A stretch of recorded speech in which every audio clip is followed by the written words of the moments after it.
É isso aí. Agora a gente vai falar um pouquinho sobre João Carrascosa. João Carrascosa é um capítulo à parte da nossa aula, do nosso curso, né? Porque se a gente for pensar assim friamente, a gente tem alguns autores que falam sobre criatividade em diversas áreas. Assim. Eu tenho na publicidade alguns caras como Stalimir Vieira, a própria Paula Renata Camargo de Jesus, que acabou de escrever um livro sobre criatividade, a gente dá aula juntos, até uma amiga, né? Tem, além do Stalimir, você tem o, como que chama lá? O próprio Washington Oliveto escreveu, você tem o Santana, né? São vários caras, o próprio Roberto Duailib, né, que falou sobre criatividade mais focado para marketing. Então tem vários autores. Assim, se você gosta de ler, se você realmente quer estudar, né, você vai lá na biblioteca, por exemplo, da faculdade e busca lá sobre criatividade, vão ter bons autores.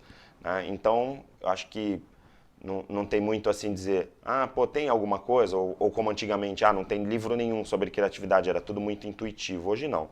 Mas, em particular, a gente tem o João Carrascosa, que é um cara assim, ele é USP e SPM, então são duas grandes escolas, né, nacionais e que acabam tendo uma referência. E ele tem um livro que é assim, um manual de criação publicitária, né, que eu também vou disponibilizar para vocês. Eu vou passar um pouco como eu fiz nas outras aulas, passar um pouquinho com vocês esse texto para destacar uma coisa ou outra, mas também eu vou deixar um fichamento desse texto lá para vocês nessa aula, né, que é uma aula, quer ver, até a gente está mais ou menos seguindo aqui, o raciocínio criativo, né, como desenvolver um plano para soluções criativas em comunicação. Então, tá lá como aula 10, né, então tá aqui já na pastinha de vocês disponibilizando semana a semana. No caso, o João, ele tem vários livros sobre criatividade, principalmente criatividade publicitária.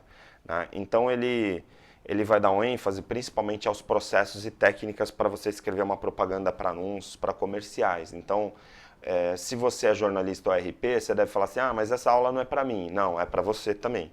As mesmas técnicas que o João desenvolve para fazer um texto publicitário, o texto publicitário são as mesmas técnicas que você vai utilizar para elaborar um documentário, para fazer até um longa-metragem, por exemplo.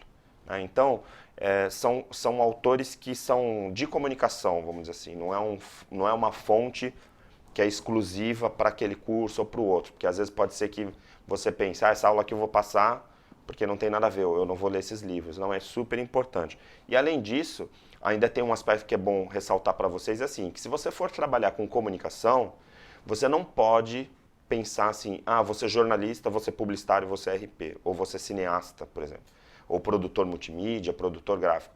Você vai ser comunicólogo, ou vai ser um comunicador, e aí nessa hora você tem que aprender de tudo um pouco. Quanto mais aprendizado, quanto mais conhecimento e técnicas, habilidades você tiver, melhor. Tá bom? Então ele vai dar um pouquinho falando, assim, mais geral, também fala um pouquinho sobre filosofia, como um livro que a gente falou lá atrás da Mônica Martinez.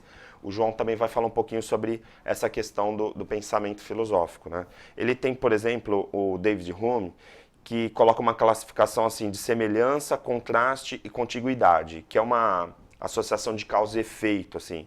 E aí ele mostra um pouquinho essa relação, né, dos pensadores, do raciocínio, para você poder trabalhar a tua ideia. Quer dizer, tem ideias que vão ser muito próximas. A gente usa isso na publicidade, é muito comum, trabalhando como referência.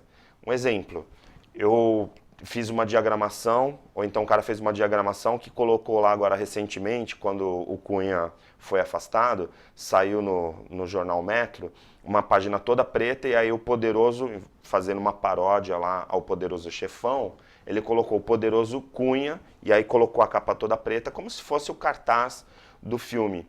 Né? Isso aí é uma técnica, né? Ele está fazendo uma paródia. Existe a paráfrase também, que aí você vai parafrasear um autor, ou coisa desse tipo. Então ele fala um pouquinho sobre essa técnica. Né? Depois ele também coloca a questão que ele vai chamar de bricolagem, né? Que é o bricoleur.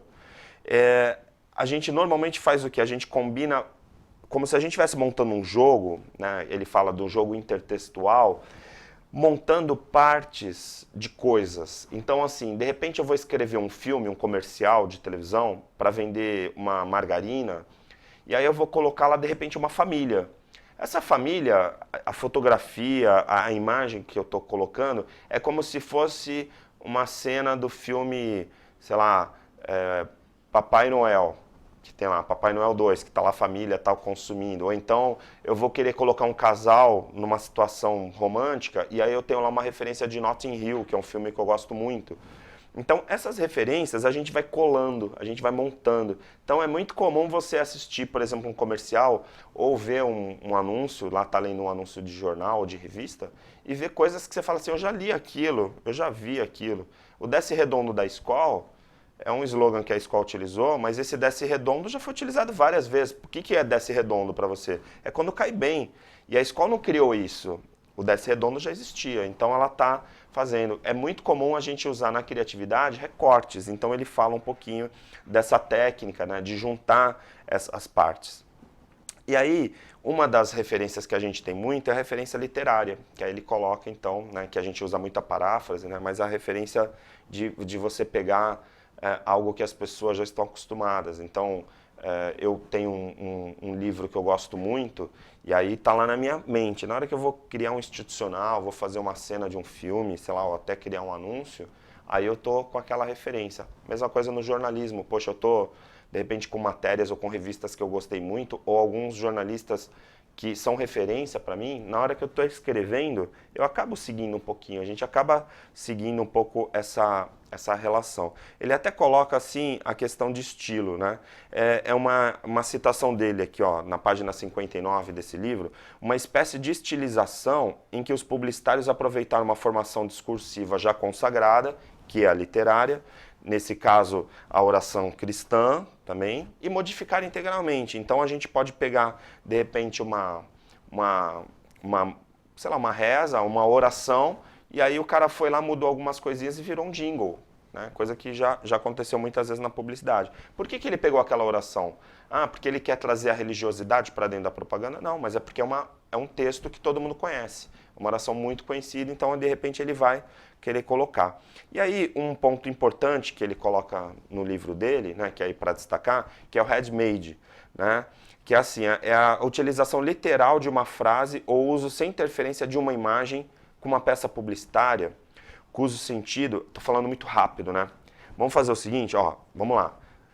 A utilização literal de uma frase ou uso sem interferência de uma imagem, né? Então a imagem depende aqui, em uma peça publicitária cujo sentido é mudado pela interação das duas instâncias, ou ainda a citação direta de enunciados e cenas fundadores, né? Assim, na prática, a gente vê muito, né, essa coisa de pegar, uma menina super bonita, uma menina de biquíni numa praia. É uma cena bonita, os caras gostam, principalmente os homens, falam, pô, que legal, tá, essa cena de verão, tudo. De repente, é uma cena que é do nosso cotidiano. Só que aí vai lá, coloca essa cena, essa fotografia por baixo de uma frase assim, no calor, tome refrigerante tal, ou então tome cerveja tal. Veja, virou um comercial de cerveja. Então, muitas vezes a gente vê hoje mulheres de biquíni e a gente já lembra comercial de cerveja. Mas por quê? Porque a publicidade se utiliza muito dessa coisa de fazer, né, a coisa pronta ali, o que já está pronto e trazer para dentro do universo da propaganda, né? Seja com arte, seja com tudo isso. Então, o livro, ele fala um pouquinho sobre essa questão toda, né? Então aqui mais uma situação dele para a gente fechar, para não ficar chato para vocês. Os criativos querem mudar tudo, ou seja, precisam mudar todas as referências culturais para ressignificá-las, né? Para dar novas formas novas soluções criativas, inclusive, e de fato eles mudam mesmo, né? Dois desses processos, das intervenções, né, são justamente esses que eu falei para vocês, né, de você parafrasear e parodiar. Então, assim, tem uma coisa que todo mundo já conhece, ele vai lá e muda. Eu gosto muito de um outdoor, eu sempre dou de exemplo para fechar, então, essa coisa, que é um outdoor que era de uma campanha que a Aguinaldo Pacheco fez para o crack, né, para prevenir, para as pessoas fugirem do crack. E aí tinha, próximo da Semana da Independência, tem lá, né, Independência ou Morte. E aí eles tinham lá, né, Independência ou crack.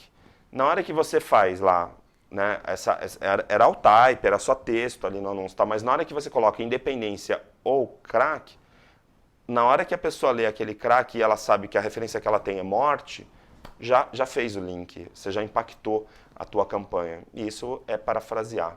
Tá bom? Então, eu vou disponibilizar esse texto. Se vocês tiverem oportunidade, esse livro já é um livro um pouco mais complexo, mas também são livros que tem na biblioteca. Se você for na biblioteca lá da faculdade, digitar João Carrascosa, o que tiver deles, leiam. Vai ser super importante para a carreira de vocês, tá bom? Um abraço, até a próxima.